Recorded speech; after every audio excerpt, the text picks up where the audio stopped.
Halo sahabat Hermina, jumpa lagi bersama saya Meika Afifi, host dalam acara Hermina Podcast. Episode Hermina Podcast kali ini kita akan bahas tentang keputihan. Hari ini tentunya saya tidak sendirian, saya ditemani oleh Dr. Fahmi Aldi, SPOG, yang merupakan dokter spesialis kebidanan dan kandungan yang praktek di Rumah Sakit Hermina Ciputat.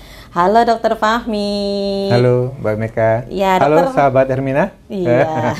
Dokter apa kabar? Baik, alhamdulillah dokter. sehat. Dokter bisa sapa sahabat Hermina dulu, perkenalkan dulu supaya sahabat Hermina bisa lebih dekat dengan dokter. Baik, halo sahabat Hermina, saya Dr. Fahmi, dokter kandungan yang praktek di Hermina Ciputat. Mulai bergabung di sini sudah sejak rumah sakit ini berdiri. Wah, mantap nih dokter nih, dokter senior Rumah Sakit Hermina Ciputat nih, sahabat Hermina. Jadi dokter sudah bergabung di Rumah Sakit Hermina Ciputat dari tahun 2011 ya dokter. Betul, ya. Betul, Oktober 2011. Wah, sudah lama berarti ya dokter ya. Dokter, berbicara tentang keputihan, kalau bahasa medis itu disebutnya flor albus ya dokter. Betul, ya. Betul. Nah itu kan masalah umum ya dok, dan yang sering dialami oleh banyak wanita. Nah keputihan itu sendiri dokter didefinisikannya seperti apa sih dok? Iya, keputihan itu kalau dilihat itu mengenai hampir sekitar 90% wanita di Indonesia. Karena daerah Indonesia itu daerah yang lembab gitu. Baik. Ya. Jadi merupakan hal yang common, yang sering kita temukan. Keputihan itu sendiri kalau per definisi adalah setiap pengeluaran dari alat kelamin wanita yang bukan darah. Jadi kalau darah namanya menstruasi atau karena penyakit yang lain. Sementara kalau keputihan itu selain dari darah, bisa lendir, bisa yang lain-lainnya. Baik dokter, berarti cairan, istilahnya cairan gitu ya dok ya. Betul. Cairan yang berasal dari organ kelamin wanita gitu. Kalau misalnya merah ya tidak bisa disebut sebagai keputihan begitu ya dokter. Asal kalau merah, kalau bukan darah itu bisa disebut sebagai bisa keputihan. Disebut keputihan ya dokter ya, asal bukan darah ya dokter. Iya.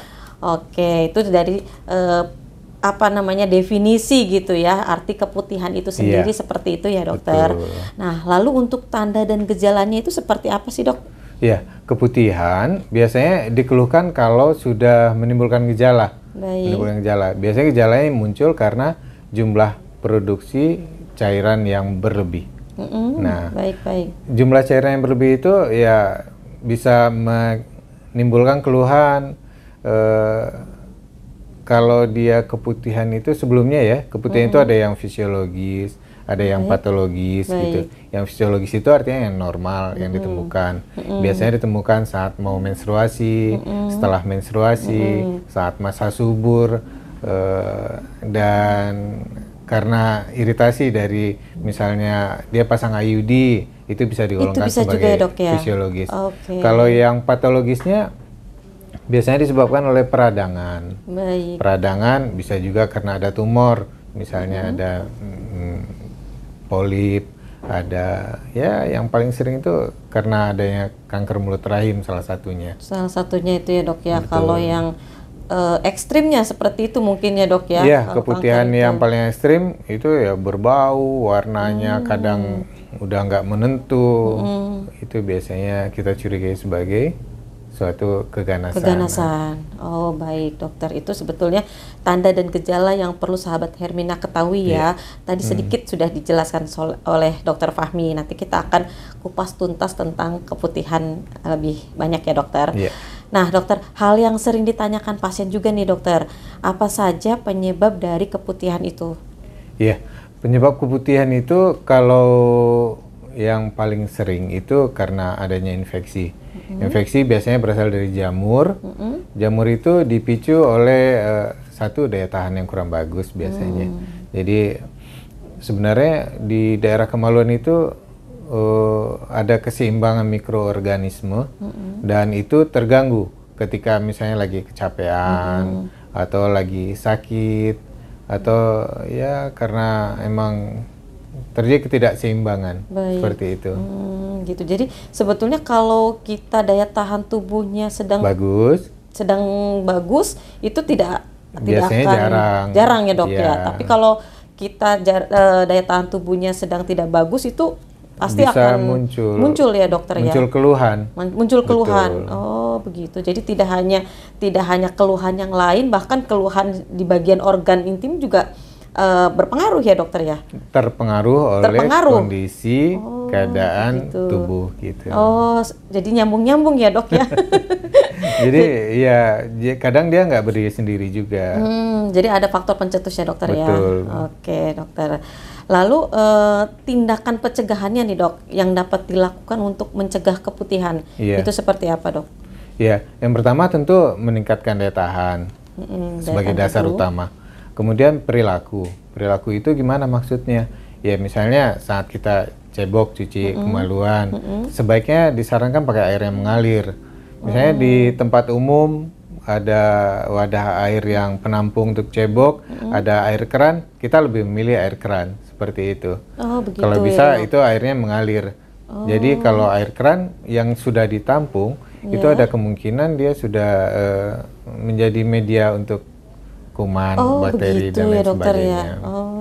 Oke. Kemudian kebiasaan sehari-hari yang meningkatkan kelembapan daerah kemaluan itu dihindari, pakai celana ketat, celana katun lebih disarankan seperti itu.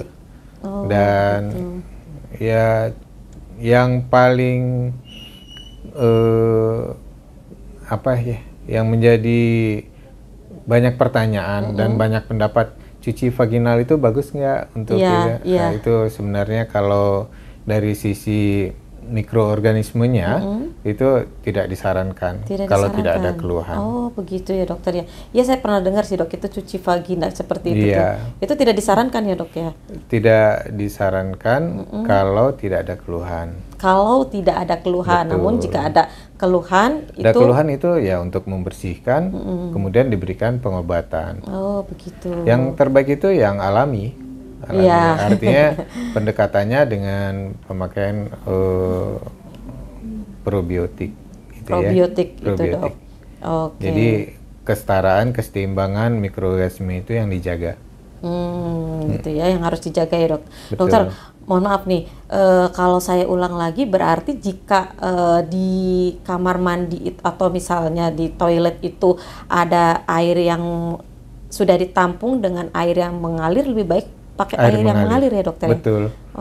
Karena secara penelitiannya tingkat organismenya itu lebih sedikit dibandingkan yang sudah ditampung.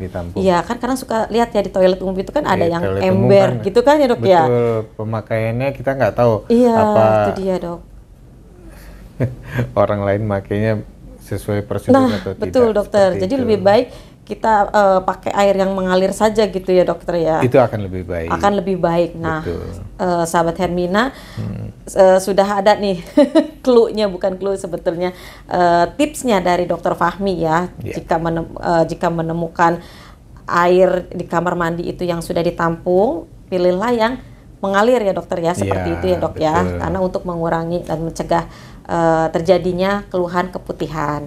Lalu dokter, sejak kapan nih dok seorang wanita itu mengalami keputihan dok? Kalau ya rata-rata kalau yang dimaksud dengan keputihan di situ adalah keputihan patologis, itu mulai munculnya saat setelah ada intervensi ke organ kelamin wanita. Artinya sejak saat pertama berhubungan suami istri, baik sudah menikah atau belum, atau melakukan masturbasi juga dengan intervensi jari ke dalam rongga kemaluan, itu akan bisa memicu infeksi yang akan menimbulkan keputihan patologis. Oke, tapi kalau misalnya keputihan fisiologis gitu dok? Kalau fisiologis saat menstruasinya sudah aktif atau sudah mulai menstruasi, maka siklus hormonal yang memicu terjadi keputihan itu akan muncul. Artinya berbarengan dengan menstruasi. Oke, berarti kalau misalnya ada yang tanya, sebetulnya keputihan itu mulainya kapan sih? Jika sudah menginjak dia sudah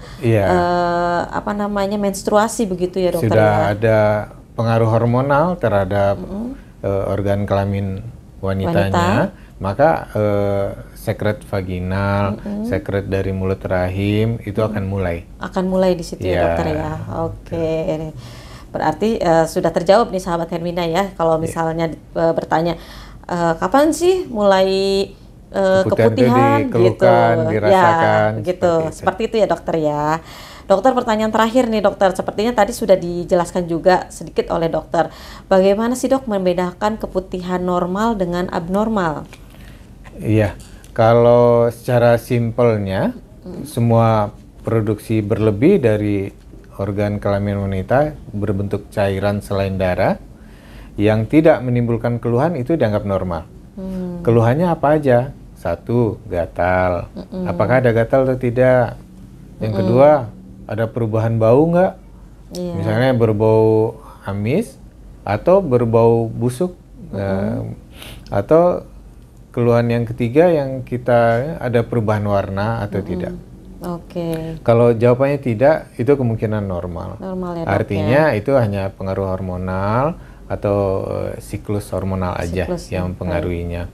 Sementara kalau ada iya, salah satunya apakah gatal, iya, apakah berbau, iya, apakah berubah warna, iya, kemungkinan sudah terinfeksi oleh mikroorganisme lain. Oke. Dan itu yang perlu pengobatan. Itu ya dok ya yang butuh pengobatan. Oke, berarti sudah dijelaskan semua oleh dokter Fahmi dari mulai definisi apa sih keputihan itu, kemudian penyebabnya apa, lalu tanda gejalanya seperti apa, dan dokter Fahmi sudah juga menjelaskan perbedaan antara keputihan normal dengan keputihan yang abnormal ya dokter, seperti itu.